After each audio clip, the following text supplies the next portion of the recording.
ఇక బెజవాడలో ఉగ్ర కదలికలు కలకలం రేపుతున్నాయి. సిమితో సంబంధాలపై కేంద్ర నిఘా వర్గాలు ఇచ్చిన సమాచారంతో ముష్కర తనిఖీలు కొనసాగుతున్నాయి. అయితే ఇందులో భాగంగా 10 మంది అనుమానితుల్ని గుర్తించారు. విజయవాడలో 4, శివారు ప్రాంతాల్లో మరో 6 అదుపులోకి తీసుకున్నారు. వీరంతా ఏసీ మెకానిక్లు, మసీదుల దగ్గర భిక్షాటన, బడ్డికొట్లలో పనులు చేస్తున్నట్లుగా గుర్తించారు పోలీసులు. అదుపులోకి తీసుకున్న వారిని కూడా విచారిస్తున్నారు. రైట్గా ఇదే విషయానికి సంబంధించి మరిన్ని డీటెయిల్స్ మా ప్రతినిధి శ్రీనివాస్ లైవ్ లో అందిస్తారు. శ్రీనివాస్ చెప్పండి, ఇటు బెజవాడలో అయితే ఉగ్ర కదలికలు కలకలం రేపుతున్నాయి అన్నట్టుగా తెలుస్తోంది. సో దీనికి సంబంధించిన అప్డేట్స్ ఏంటి శ్రీనివాస్?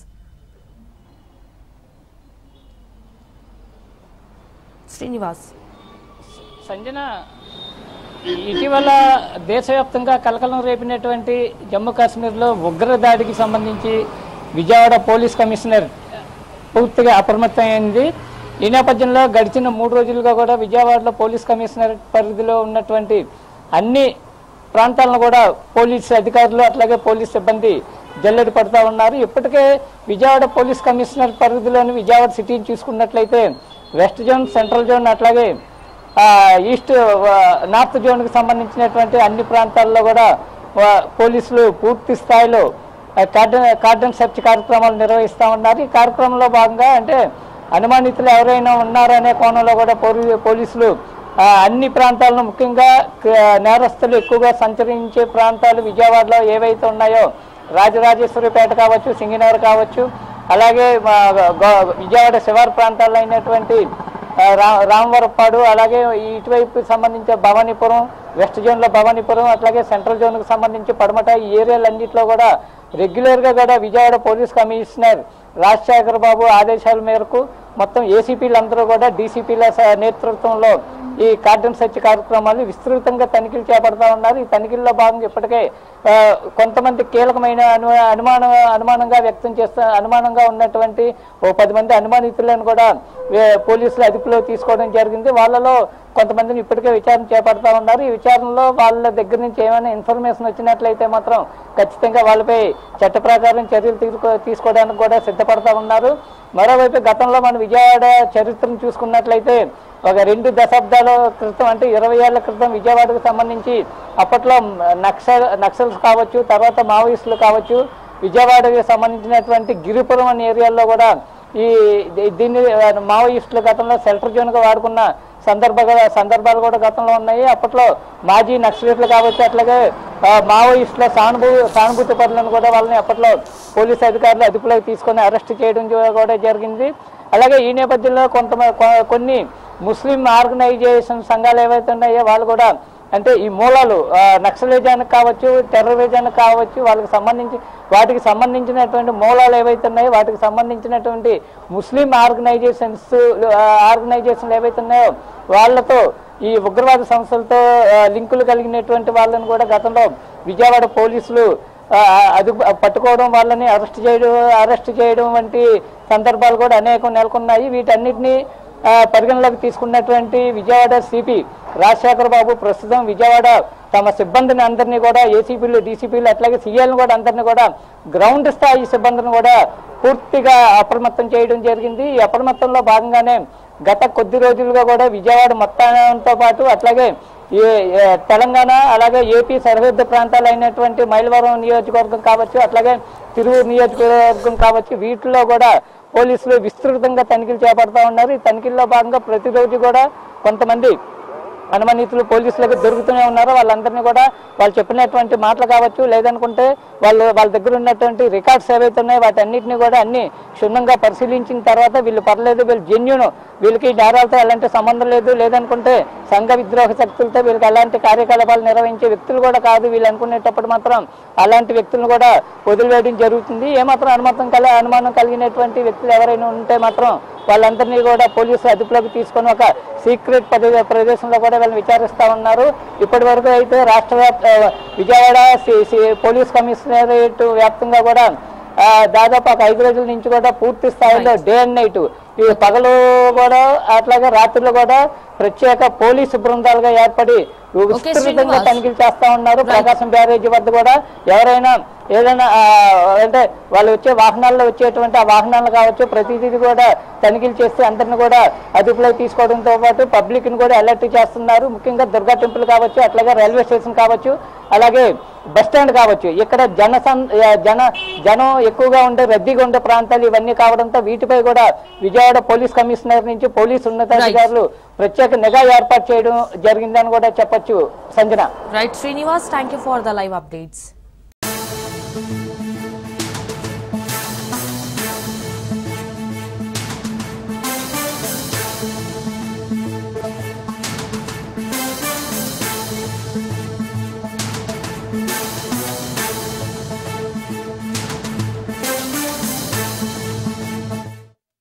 ఇక ఉగ్రదాడిలో నెల్లూరు వాసి మధుసూదన్ మృతి చెందాడు. నిన్న మధుసూదన్ అంత్యక్రియలు కూడా పూర్తయ్యాయి. మధుసూదన్ మృతితో ఇప్పుడు ఆయన భార్య కామాక్షి ఆరోగ్యం క్షీణించింది. దీంతో మధుసూదన్ ఇంటికి చేరుకున్నారు వైద్యులు. కామాక్షికి వైద్యులు చికిత్స కొనసాగిస్తున్నారు. విహారయాత్రలో విషాద ఛాయలు అలుముకోవడంతో మధుసూదన్ కుటుంబ సభ్యులు శోకసంద్రంలో ఉన్నారు.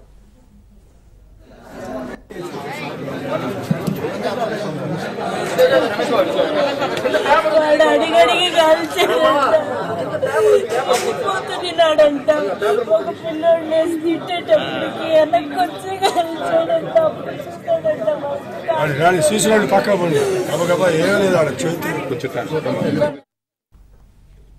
ఇక పహల్గామ్ లో ఉగ్రదాడిని లైవ్ గా చూసిన మధుసూదన్ కుమారుడు శ్రీదత్ తో మా ప్రతినిధి చరిత్ ఫేస్ టు ఫేస్. ఉగ్రదాడిలో ఈరోజు తండ్రిని కోల్పోయి అత్యంత దుఃఖంలో ఉన్నటువంటి మధుసూదన్ కుమారుడు మన ముందున్నారు. అయితే ఈరోజు అక్కడ జరిగినటువంటి ఆ ఘటన, అక్కడ ఏం జరిగింది, ఈ చిన్నారి యొక్క మాటల్లో తెలుసుకుందాం. నాన్న, అక్కడ ఏం జరిగింది, ఆ సిచ్యువేషన్లో నువ్వు ఎలాంటి సిచ్యువేషన్ ఫేస్ చేసి? అక్కడ సరిగ్గా ఏం జరిగిందో చెప్పాలంటే, నేను మా నాన్న మేము అందరము లంచ్కి చేరుకున్నాము. అక్కడ తిన్నాము. వాళ్ళు మాకన్నా 2 minutes అడ్డీ ఫినిషెస్ పక్కకి వెళ్ళారంటే నేను నా ఫ్రెండ్స్ కూడా కొంచెం పక్కకి వెళ్ళాము. గన్ షాట్స్ వినిపించాయి. ఒక ఆయన మాత్రము చాలా బాగా ఆ మనిషిలో కలిసిపోయాడు. షాట్స్ అమ్ముతా అది జస్ట్ యానివర్సరీ సెలబ్రేషన్, మీరేం భయపడకండి అన్నాడు. కొంతమంది నమ్మారు, అక్కడ ఉండిపోయారు. ఇంకొంతమంది పారిపోయారు. కానీ ఆ కోట్లైన వచ్చి ఆయన తిట్టి మమ్మల్ని బయటికి పంపించేసారు. కానీ మా అమ్మ నాన్న కొంచెం చూడడానికి ముందుకెళ్ళారు. వాళ్ళు సరౌండ్ అయిపోయారు. మేము మా అమ్మ నాన్న కోసం బయట వెయిట్ చేస్తున్నాం. అక్కడ ఏం జరిగిందంటే, ఎవరైతే పరిగెడుతున్నారో వాళ్ళని కాల్ చేస్తున్నారు. వాళ్ళ మెయిన్ టార్గెట్ ఉండి head of the family sir ఆ టైంలో. సో అప్పుడు ఏమైందంటే, అక్కడ ఆ సిచ్యువేషన్లో మా నాన్న ఏం కాకూడదని జస్ట్ మా నాన్న జస్ట్ బెండ్ అయ్యే ఉన్నారు.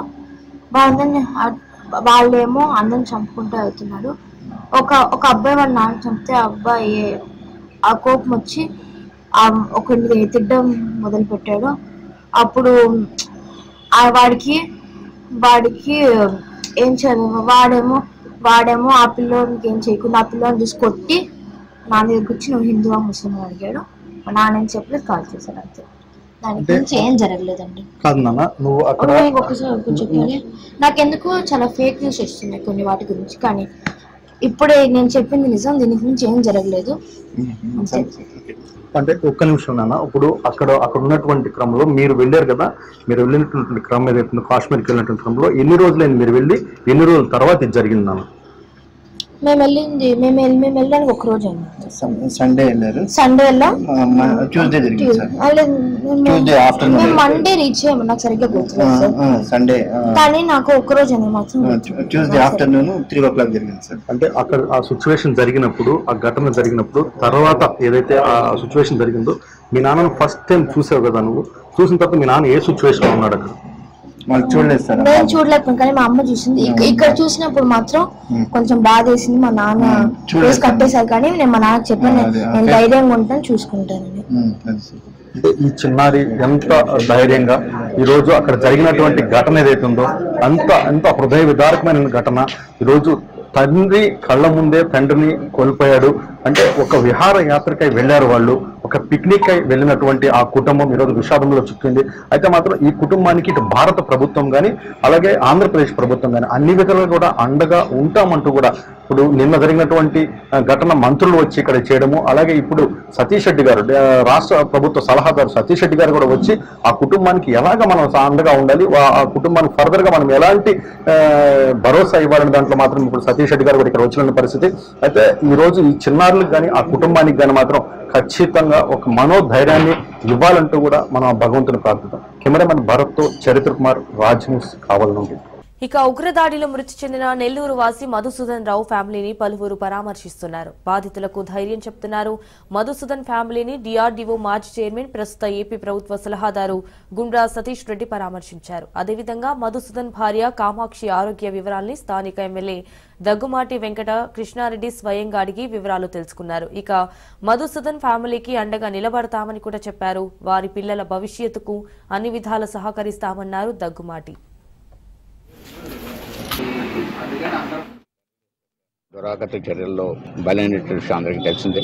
వారి కుటుంబాన్ని, వారి భార్య పిల్లల్ని పలకరించేందుకు రావటం జరిగింది. ఇక్కడ కావలి ఎమ్మెల్యేతో కలిసి వారి ఇంటికి వచ్చి ఇంట్లో వాళ్ళతో మాట్లాడి వాళ్ళ విషయాలు తెలుసుకుని, ఆరోగ్య పరిస్థితులు తెలుసుకుని వారికి ధైర్యాన్ని నింపేటువంటి ప్రయత్నం చేయడం జరిగింది. కుటుంబ వ్యవహారాలు ఏమిటి, ఎలా ఉన్నారు, వాళ్ళ మానసిక స్థితి ఎలా ఉంది, ఆరోగ్య స్థితి ఎలా ఉంది, ఇవన్నీ కనుక్కోవడం జరిగింది. గత కొద్ది రోజులుగా అందరూ కూడా ప్రభుత్వం నుంచి మంత్రులు వచ్చి వెళ్లారు. ఎమ్మెల్యే గారు ఇక్కడ ఉండి అన్ని విషయాలు చూసుకుంటున్నారు.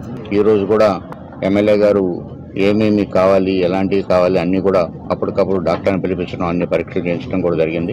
రాబోయే రోజుల్లో కూడా ఏ రకమైనటువంటి సహాయం కావాలి, ప్రభుత్వంతో మాట్లాడి ఎలాంటి చేయొచ్చు అనేటువంటి చేశారు. పిల్లలు వాళ్ళ భవిష్యత్తు ఎలా ఉండాలి, ఏ రకంగా ముందుకెళ్లాలనేటువంటి విషయం గురించి కొంతసేపు నేను వారితో చర్చించడం జరిగింది. కాశ్మీర్లో జరిగినటువంటి టెర్రరిస్ట్ దురాగత చర్యల్లో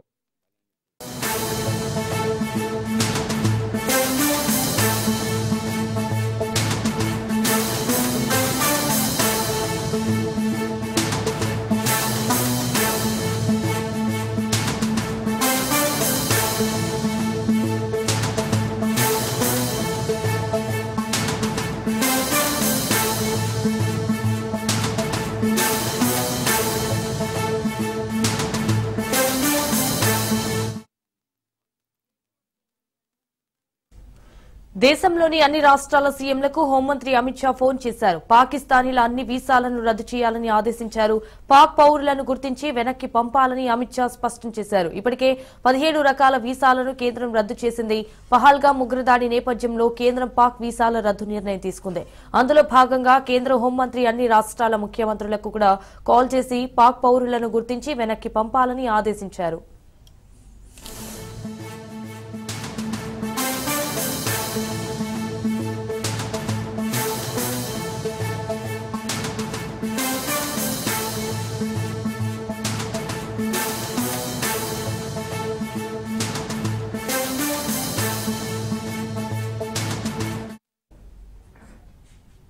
ఇక దేశంలోని అన్ని రాష్ట్రాల సీఎంలకు హోంమంత్రి అమిత్ షా ఫోన్ చేశారు. పాకిస్తానీల అన్ని వీసాలు రద్దు చేయాలని ఆదేశించారు. పాక్ పౌరులను గుర్తించి వెనక్కి పంపాలని కూడా అమిత్ షా స్పష్టం చేశారు. ఇప్పటికే 17 రకాల వీసాలను కేంద్రం రద్దు చేసింది. పహల్గామ్ ఉగ్రదాడి నేపథ్యంలో కేంద్రం పాక్ వీసాల రద్దు నిర్ణయం తీసుకుంది. అందులో భాగంగా కేంద్ర హోంమంత్రి అన్ని రాష్ట్రాల ముఖ్యమంత్రులకు కాల్ చేసి పాక్ పౌరులను గుర్తించి వెనక్కి పంపాలని ఆదేశించారు.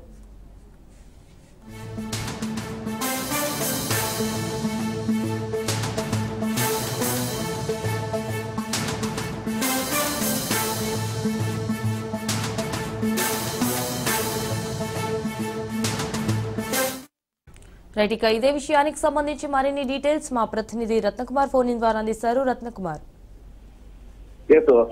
ఈ మధ్య కాలంలో జరిగినటువంటి ఇన్సిడెంట్లకు సంబంధించి ముఖ్యంగా జమ్మూ కాశ్మీర్ లో ఉగ్రదాడి తర్వాత భారత్ మీద తీవ్రంగా మండిపడుతున్నటువంటి పరిస్థితుల్లోనే ఒకవైపున చాలా స్పష్టమైనటువంటి ఆదేశాలను జారీ చేశారు. ముఖ్యంగా ఇటు ప్రధాని మోడీ చాలా కీలకమైనటువంటి నిర్ణయాలను తీసుకున్నారు. ఏదైతే ఈ యొక్క దాడి జరిగిందో దాడికి సంబంధించి కూడా ఖచ్చితంగా ఇందులో పాక్ ప్రమేయం అనేది ఉంది అనేటువంటి భావించిన తర్వాత దాదాపు 28 మంది మృతి చెందారు. మరోవైపు అనేక మంది గాయపడినటువంటి ఘటనకు సంబంధించి ఇమ్మీడియట్ గా అనేక పర్యటనలు కూడా రద్దు చేసుకొని తిరుగు ప్రయాణమైనటువంటి మోడీ దీని మీద మొత్తం కేంద్ర స్థాయి మంత్రులు అలాగే ప్రతి ఒక్కరితో కూడా సమావేశం ఏర్పాటు చేసిన అనంతరం ప్రస్తుతం కేంద్ర హోంమంత్రి అమిత్ షా అన్ని రాష్ట్రాల ముఖ్యమంత్రులకు కొన్ని కీలక సూచనలు చేశారు. వివిధ రాష్ట్రాల్లో ఉన్నటువంటి ప్రతి ఒక్కళ్ళు ఆయా ముఖ్యమంత్రులు ఎవరెవరైతే స్థానికంగా తమ రాష్ట్రాల్లో ఉన్నటువంటి పాకిస్తానీ వాసులు ఎవరైతే ఉన్నారో వాళ్ళందరినీ ఇమ్మీడియట్ గా ఇక్కడ నుంచి పంపించేయాలి ఇండియా నుంచి అంటూ తగినటువంటి ఆదేశాలను జారీ చేయడం జరిగింది. మరోవైపు ఇప్పటికే 17 రకాల వీసాలను కూడా రద్దు చేసినట్లు భారత్ నిర్ణయం తీసుకుంది. మరోవైపు అనేక ఏదైతే ఇన్సిడెంట్ కు సంబంధించి తీవ్ర ఆగ్రహం వ్యక్తం చేసినటువంటి నేపథ్యంలోనే ఇప్పటికే బోర్డర్లను క్లోజ్ చేశారు. మరోవైపున సింధు జలాలను ఆపివేస్తున్నట్లు కూడా భారత్ నిర్ణయం తీసుకుంది. ఎందుకంటే జరిగినటువంటి ఇన్సిడెంట్ కు సంబంధించి ఉగ్రవాద మోకలను రెచ్చగొడుతూ పాకిస్తాన్ ప్రేరేపితం కారణంగానే ఈ ఇన్సిడెంట్ మొత్తం కూడా చోటు చేసుకుందని చెప్పని బలంగా భావిస్తున్న నేపథ్యంలోనే భారత్ ఈ నిర్ణయం తీసుకుంది. ఇక ఇప్పుడు ఎప్పుడైతే మోడీ ఇచ్చినటువంటి సూచనలకు సంబంధించి కూడా అన్ని రాష్ట్రాల ముఖ్యమంత్రులు ఖచ్చితంగా అలసైనటువంటి అవకాశాలు ఉంటాయి.